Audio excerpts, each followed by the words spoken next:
Okay, we'll just wait for the internet connection to kind of catch up with us a little bit there. Let me just check that we are. There we go. We are live. Fantastic. Welcome to this lunchtime session on day one of Event Wellbeing Week 2021. My name's Helen Moon and I'm delighted to be joined by Emily Woodward this lunchtime, who's going to be asking the question, are you fueling the fire or heading for burnout?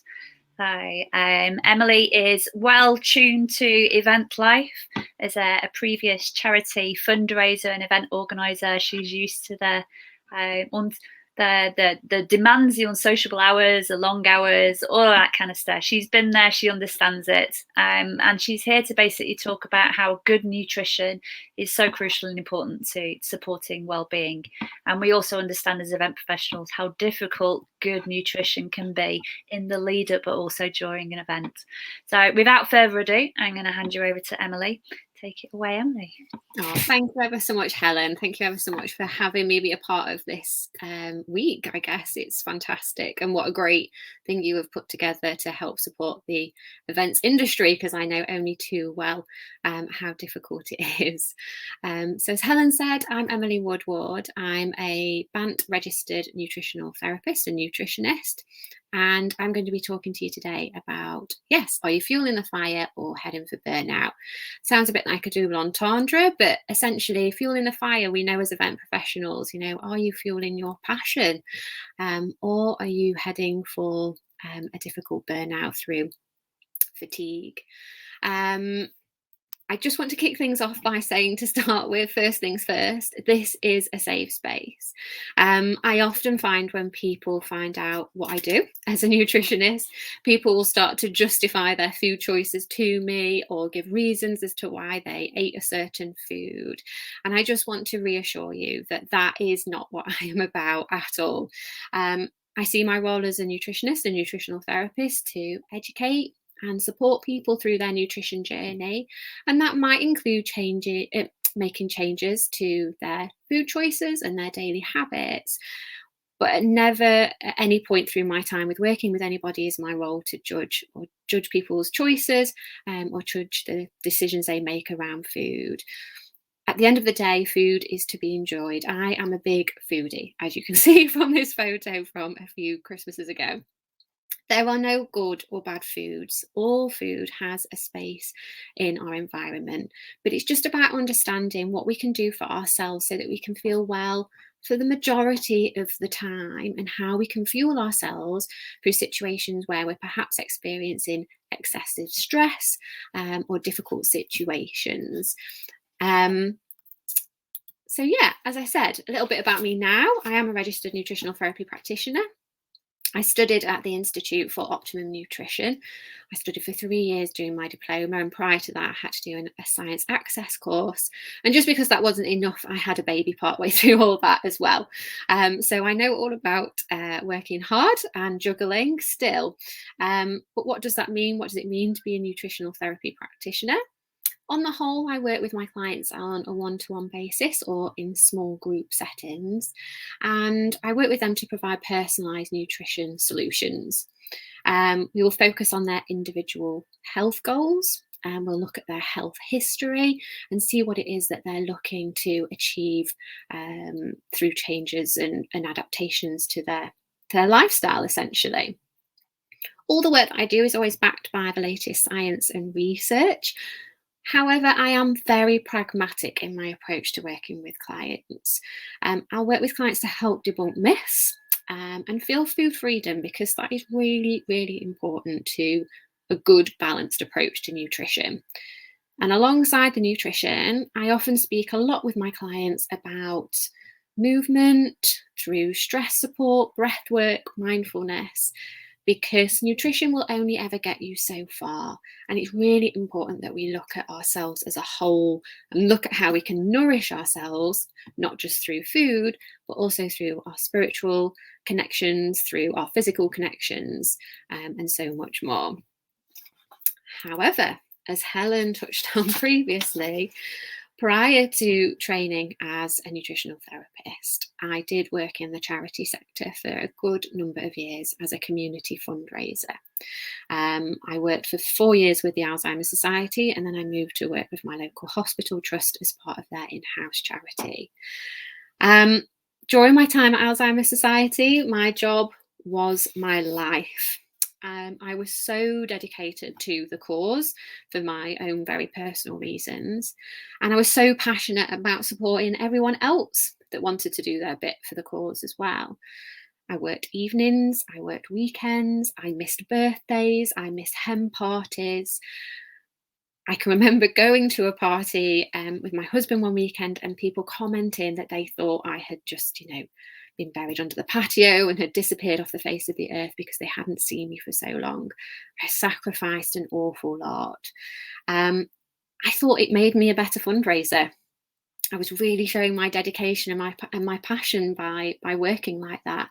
And the truth is, it was running me into the ground. I was frequently ill. I caught every cold, cough, flu that was going. I was exhausted. And as I said, I was sacrificing my own personal life. It just wasn't a healthy space to be in. I knew what it meant to be eating on the road, being so busy at an event day that you were lucky if you grabbed a drink and a biscuit, if you were particularly lucky, for the whole day. As a community fundraiser, you get to go to all kinds of wonderful events. And so, the many, many bake sales that you would go to, you might know that would be your only chance to eat that day. So you'd grab a cake or a biscuit to get through. My glove box in my car was full of high energy, high sugar snacks to keep me going on the go. I just didn't look after myself. And hindsight is a truly wonderful thing. And now I have the chance to share some knowledge around what I have learned over the past few years around how the right nutrition and some simple hints and tips and tricks can really help you to thrive in the event sphere and to really look after yourself. So I'm going to run through sort of my top tips, and hopefully there'll be some little things that you can take away from there. So our ultimate aim in all of this is to help balance our blood sugar levels. And that's because that has such a big impact on our energy. If you can see the diagram that I'm sharing, you can see it's almost like a bit of a roller coaster. Throughout the day, our blood sugar naturally goes up and down. Of course it does, in our response to the food that we eat. The magic happens when we are able to maintain that in quite a balanced state. But what often quite happens is it becomes quite erratic. And so we get these huge spikes in blood sugar, and ultimately what goes up quickly comes down quickly. And therefore that's when we start to feel tired and fatigued. And I just want to acknowledge that this might not feel easy. And some days it might even feel impossible. I absolutely know that. This is just about slowly building in some new habits, some little tips, some small changes that over the longer term will start to help. But also accepting that some days that just won't go to plan, and that is okay too. So this might seem obvious to some people, but it's something I do talk with my clients a lot about, because day to day, a lot of us struggle to regulate our blood sugar balance, let alone when we're working in a highly stressful, highly active environment and role. When we eat, essentially our body draws energy from that food in order to function. And carbohydrates are the body's preferred source of energy because it's an immediate fuel source and we feel the benefits from it relatively quickly. However, the type of carbohydrate and the overall makeup of that meal and snack can impact how long we are sustained by that food, that meal or that snack. As a really broad example, when we consume what we would call simple carbohydrates, so these tend to be high sugar, so baked goods or chocolates and sweets, also things like white bread, white pasta, noodles, etc. We normally feel pretty good after them. We normally feel pretty energized. However, you might notice that not long after that, you'll start to crash, have a bit of a slump and feel quite tired. And what happens then is we will reach for another hit and the cravings start to set in. And this then becomes a vicious cycle we find ourselves in, because we will feel low in energy. So we'll reach for a high energy snack, our blood sugar levels spike, they come back down, and thus the cycle continues. However, there are lots of little hints and tips and helpful things that we can think about that can help with this cycle and help to keep it on track a little bit easier. So my top tip number 1 is protein. Protein is absolutely your friend, and unfortunately it often gets overlooked. And big marketing, big food industry has done a wonderful job over the decades of selling us convenience in the form of high energy, low protein snack options. So you only need to think about when you're on the road or you're at an event venue and the snack options that may be available to you in the vending machine, at the service station. Things are slowly improving, and we're seeing a switch in what is available in terms of grab and go options. But historically, they have been sweet cereal bars, high fruit, lots of added sugars, essentially something that makes us feel good and picks us up really quickly. What they've all lacked has been protein. But the good news is this is a relatively easy thing that you can rectify. And it's not about not going for the fruit option. It's about thinking about what you can add to it. And that is always my mantra with my clients. Always think about what you can add in, not what you can take away. This isn't about depriving. It's about bringing in the extra nourishment that you need. Adding protein in can be really, really simple. It doesn't need to be complicated. It doesn't need to be fancy. It can be as simple as bringing in something like a handful of nuts and seeds, being sure to opt for plain options rather than salted and flavoured ones, because they tend to have added sugars and things like that in. You might bring in some nut butters, so having some apple slices with some almond butter or peanut butter. It can be adding in a small piece of cheese, some yogurt, some hummus, some cottage cheese. You get the idea. But by ensuring you bring this element in, you help to slow down the release of sugars from the foods, therefore keeping you satisfied, fuller, and more energized for a much longer period of time. You're therefore less likely to experience a crash, a low energy post meal, and therefore you're less likely to want to reach for the sweet stuff. You're less likely to experience those cravings later on in the day. I always say to my clients when we're thinking about our snacks, always treat your snacks as you would your meal. Quite often people will come and, sort of very proudly say, oh, I had an apple for my snack, or I had some grapes, or a handful of raisins. And that's wonderful. But where's the protein? Where's the completion to that meal? Just by bringing in that extra element, you can absolutely transform the nutrient content, the energy that's available to you, and potentially how you feel for the rest of that morning or afternoon as well. So my second top tip is actually around hydration. And again, this might seem really obvious, but if we're honest, how many of us are so busy, particularly when we're out on site at an event or we're in the depths of organisation, that the hours pass by and we suddenly realise that we've not had a drink for hours. Hydration is so essential for our cognitive function. Dehydration, no matter how mild it is, can quickly start to impact on our ability to think clearly, our decision-making capabilities, and also how fatigued we feel. So going back to, again, when we feel tired, we're more likely to reach for the sweet stuff. We instinctively want to reach for something we know will give us a quick fix and perk us up again. And as I say, that's either normally high energy or high caffeine, and therefore the roller coaster begins again. So when we're thinking about hydration, day to day, we want to be aiming for about 1.5 to 2 litres of water a day. I always encourage my clients to invest in a good water bottle. In fact, I always say, go and treat yourself to a water bottle that you like, that you know you'll want to pick up and put in your bag, and get into the habit of filling it up in the morning and taking it with you.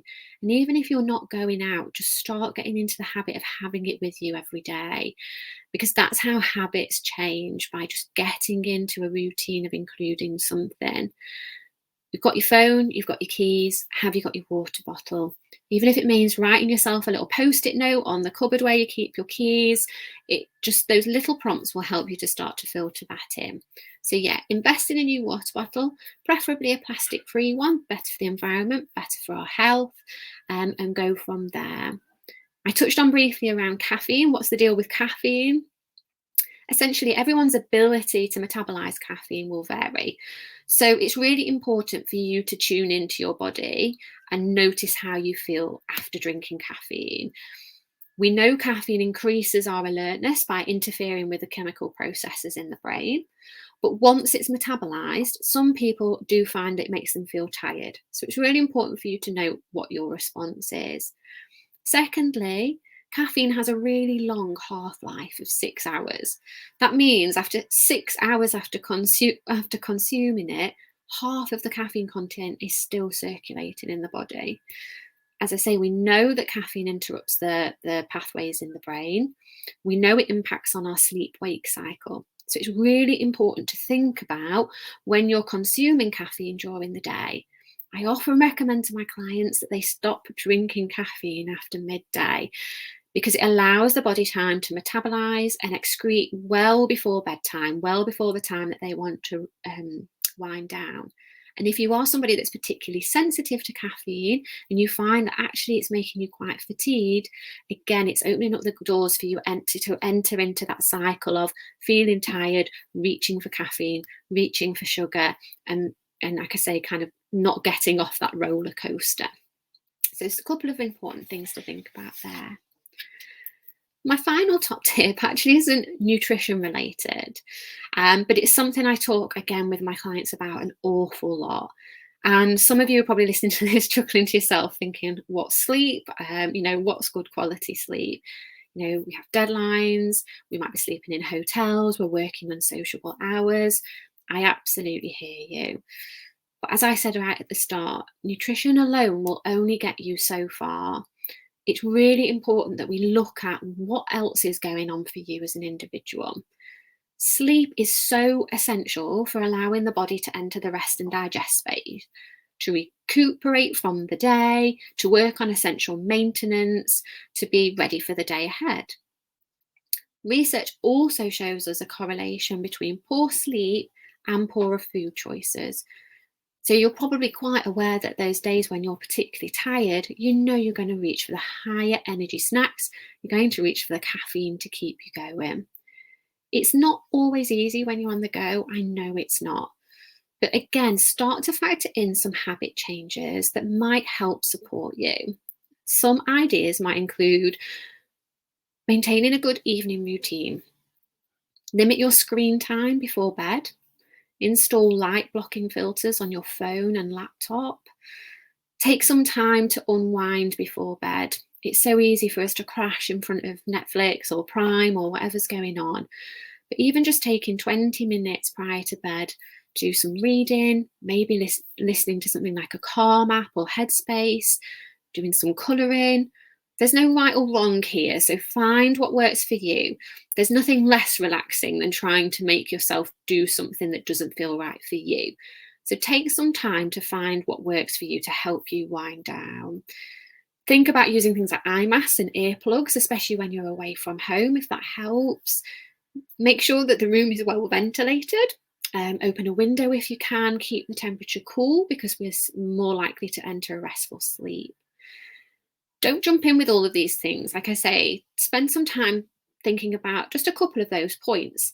and where you might start to make those changes and start to implement them and make them habit, and see what difference that makes to the quality of the sleep you're getting, because it can make a massive improvement. So my final top tips in terms of how you can implement some of this into your event schedule, into your day-to-day. Number one, be organised. And I know that's really, really cliche, but it really does help. Spending some time at the weekend or on an evening where you can pre-prepare your snacks, bag them up, box them up, chop up some vegetables ready, portion things out. They will go such a long way when you're in a rush, because the minute we have to start thinking about what we might want and having to prepare something, the less likely we are to do it. So being one step ahead of yourself can make a massive difference. Number two, prioritise your needs. I've just been speaking with Helen about this. You can't be at your best if you don't look after yourself. You will burn out. So you really need to start thinking about putting yourself at the top of your list sometimes. When it comes to events as a team, think about how you can prioritise your team's needs. We get so absorbed in the event itself, making sure that our suppliers are sorted, that the contractors are ready, that all the bookings are organised, getting the risk assessments done. Whatever needs to be done is priority. What we don't do is take any time to think about what are the team's needs within that environment. Can you put someone to be in charge of the snacks and the lunches? Or at the very least, have someone in charge of prompting everyone else to make sure they take a break. Have they had some lunch? Have they been drinking enough? Make that somebody's responsibility. Hold each other accountable. And if you're the person that's in charge of that event, have someone hold you accountable. You make people take their breaks. We're really bad at doing that because we're go, go, go, go, go. And actually just 10 minutes can make the world of difference. Encourage one another to nourish, encourage each other to speak out when it gets too much. Finally, get into the habit of including nourishment as part of your event planning. Include it as an action. Give it space and voice, and it will start to become the norm. And you'll start to see these changes come in for your wider team. So that was a bit of a whistle-stop tour, but hopefully that's given you some food for thought, pardon the pun, but hopefully it's given you some really simple, easy tips to take away and action quite quickly with little effort needed.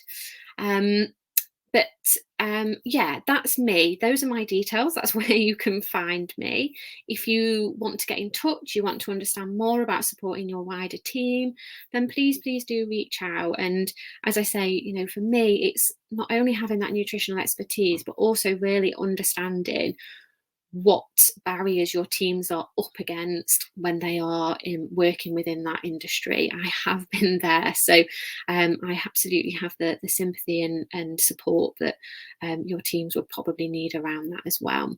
So please give me a shout, ask any questions you might have, and also just to say that if you have tuned in and listened to this, I am offering 10% off my packages and my programs as well.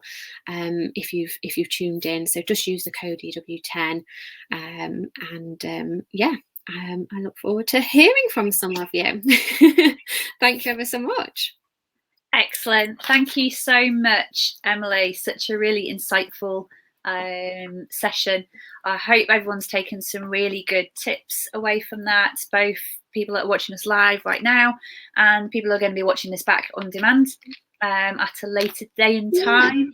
I hope people are going to keep coming back to the session and keep revisiting it and revisiting it. I really liked what you said about taking things one step at a time. I think that's a good tip, isn't it? Because sometimes when we go to develop healthier habits, we take off a little bit more than we can chew, don't we, Emily? Yeah. So kind of we think we have to do it. Yeah, absolutely. We think we have to do everything all at once, and I quite often have conversations with clients that will say, oh, I was going to exercise for the whole month and I haven't achieved it. And I always say, break it down. Start with the first step. Scheduling one exercise session and see how that feels, see where the land lies with that, because then you can reward yourself and pat yourself on the back if it does happen. But equally, it doesn't matter if it doesn't. The temptation is always for us to set these huge goals. You know, I must overhaul my whole diet, and quite often that's the stumbling block. And I had a client the other week actually who said to me, you know, our first session, she said, I thought, oh, Emily's only given me a couple of things to go away and think about. And she said, and now we're down the line, it was so helpful because it's meant that I can just focus on that and get that right, just get the protein element right, and then I can bring something else in. So it you know, it's massive. It makes such a huge difference as well. So go away and Google your inbuilt reward system and learn about the dopamine effects that your own kind of the own way that your brain will credit you with reward with dopamine hits. Keep them small, give yourself, and you'll keep wanting to do it because you have your own inbuilt reward system. So and keep it smart as well.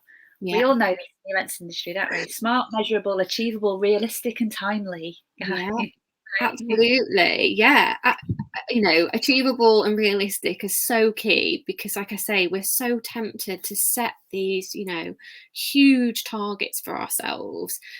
And so the minute we hit a stumbling block and we don't reach that because it wasn't timely, it wasn't realistic, then we fall into a sort of a negative space about it. And actually, we just need to reframe that, you know, we can take our time with these things. I always say there's no deadline on this. There's no urgency.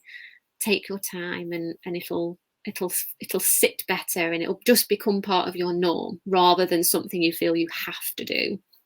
Yeah, which was what I really liked as well, where you turn around and you said, kind of give it space, give it a voice, and it'll start to become the norm. Yeah, absolutely. That's really important for us all to remember.